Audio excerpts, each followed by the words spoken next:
തിരുവാതിര നക്ഷത്രക്കാർക്ക് ഒരു സത്യം പറയാം, നിങ്ങൾക്ക് പൊതുവേ ഈസി ലൈഫ് ആയിരിക്കില്ല. അവർക്ക് സ്ട്രഗിൾ വഴി മാത്രമേ ഗ്രോത്ത് എപ്പോഴും ഉണ്ടാവുള്ളൂ. നിങ്ങൾ ശരിക്കും പറഞ്ഞാൽ അതിൽ ഒരാളാണ്. മാർച്ച് മാസം നിങ്ങളെ ബ്രേക്ക് ചെയ്യാൻ ശ്രമിച്ചിട്ടുണ്ടാവും. മെൻ്റലി ഇമോഷണലി ഒക്കെ അങ്ങനെ ഉണ്ടായിട്ടുണ്ടാവും. പൊതുവേ ആൾക്കാർ നിങ്ങളെപ്പറ്റി പറയുന്നത് നിങ്ങൾ ഭയങ്കര ഇമോഷണലാണ്, ഇൻറ്റൻസ് ആണ്, പെട്ടെന്ന് പ്രഡിക്റ്റ് ചെയ്യാൻ പറ്റാത്ത ആൾക്കാരാണ്.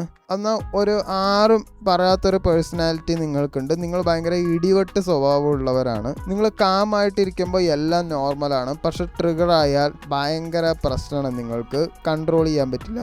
ഒരുപാട് ചിന്തിക്കുന്നവരാണ്. നിങ്ങൾ സർഫേസ് ലെവൽ ആളല്ല, എല്ലാം ഡീപ്ലി നല്ല രീതിയിൽ ആനലൈസ് ചെയ്യും. നിങ്ങൾക്ക് വേദന വന്നാൽ അത് നിങ്ങളെ വീക്ക് ആക്കില്ല, സ്ട്രോങ് ആക്കുകയുള്ളൂ. നിങ്ങളുടെ ഡാർക്ക് സൈഡ് എന്ന് പറയുന്നത് പെട്ടെന്ന് ദേഷ്യം വരും, സെൽഫ് ഡിസ്ട്രക്ഷൻ തോട്ട്, എല്ലാം നശിപ്പിക്കണം എന്നുള്ള ചിന്ത വരും, എക്സ്ട്രീം റിയാക്ഷനും ഉണ്ടാവും. പോസിറ്റീവ് സൈഡ് എന്താ വെച്ചാൽ ട്രാൻസ്ഫോർമേഷൻ പവർ നന്നായിട്ടുണ്ട്, നല്ല ഇൻ്റലിജൻ്റ് ആണ്, ഇമോഷണൽ സ്ട്രെങ്ത്ത് നിങ്ങൾക്ക് നന്നായിട്ടുണ്ട്. നിങ്ങൾക്കൊരു റയർ കഴിവുണ്ട്, 0 നിന്ന് നിങ്ങൾക്ക് കംബാക്ക് ചെയ്യാൻ നന്നായിട്ട് പറ്റും. ഈ കഴിഞ്ഞ മാർച്ച് മാസം തിരുവാതിര നക്ഷത്രക്കാർക്ക് ജോലിയിൽ ഒരു ഇൻസ്റ്റെബിലിറ്റി എന്തായാലും ഫീൽ ചെയ്തു, കൺഫ്യൂഷൻ എന്തായാലും ഉണ്ടായിരിക്കും.